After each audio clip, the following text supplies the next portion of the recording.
स्वयं सेवकों के निर्देशों का पालन करते हुए हम सभी चुपचाप एक ही पंक्ति में मंच की ओर बढ़े। हमने परम गुरुओं को भक्ति के साथ फूल अर्पित किए। फिर हमने प्रणाम किया और माताजी के चरणों में फूल चढ़ाए और सूखे मेवे का प्रसाद ग्रहण किया। और जब प्रसाद सौंपते समय माताजी ने हमारी आंखों में देखा तो हस्तांतरित दिव्य ऊर्जा को हमने अवशोषित कर लिया। पहली बार सुषुम्ना क्रिया योगियों के लिए ये एक रोमांचक और साथ ही अज्ञानता के कारण कि कोई गलती करने से डर से उत्पन्न एक घबराहट का अनुभव था। हमारे चारों ओर का वातावरण बहुत आवेशित था। पृष्ठभूमि में गुरु ब्रह्मा श्लोक हमारी आत्मा को छू रहे थे। खुशी के आंसू बह रहे थे। माताजी के शिष्य इतने आसक्त हैं कि उन्हें एक क्षण के लिए भी माताजी को छोड़ने का मन नहीं करता था। ये कुछ भावनात्मक सुषुम्ना क्रिया योगियों के भाव थे। माताजी दिव्य शक्ति से जगमगा रही थी।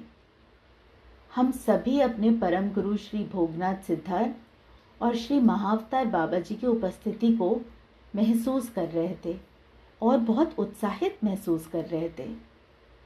जब हम डायस पर थे तो हम महसूस कर सकते थे कि उच्च ऊर्जा प्रवाह हमें छू रहा है। आज माताजी प्रेम स्वरूप दिख रही हैं।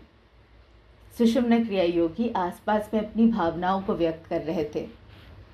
वहाँ की अनूठी शांति और खुशी उन लोगों को एक अलग अनुभव दे रही थी जो शोरगुल वाली रोजमर्रा की जिंदगी के अभ्यस्त थे। लोग सोचते हैं कि ये माया है और नश्वर भौतिक संसार वास्तविक है और वे उत्सव के बाद वास्तविक दुनिया में वापस चले जाएंगे। लेकिन तथ्य ये है कि ये अनुभव वास्तविकता है और भौतिक नश्वर संसार सिर्फ माया है। ये बातें हमारे बचपन में कोई नहीं सिखाता और ये सब अकेले ही अनुभव करना पड़ता है। पूजा के बाद हमने दोपहर का भोजन किया जो माताजी की सीधी देखरेख में आयोजित किया गया था।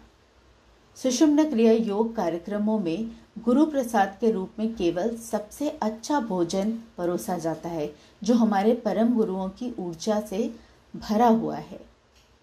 बाद में हम सभी अपने अपने कमरों में चले गए सिवाय स्वयं सेवकों के जिन्होंने शाम की सार्वजनिक सत्र की तैयारी शुरू कर दी थी।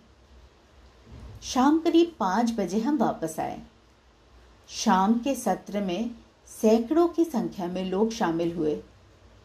माताजी ने आकर लोगों को सुषुम्ना क्रिया योग की दीक्षा दी।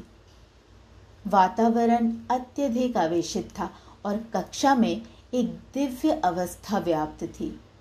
ये कैसे नहीं हो सकता जब श्री भोगनाथ सिद्धार्थ, श्री महाअवतार बाबा जी और उनके 49 शिष्य और कई अन्य तपस्वी माताजी के साथ अदृश्य रूप में प्रत्येक आत्मा को उनकी उच्च आध्यात्मिक यात्रा में मदद करने के लिए उपस्थित थे।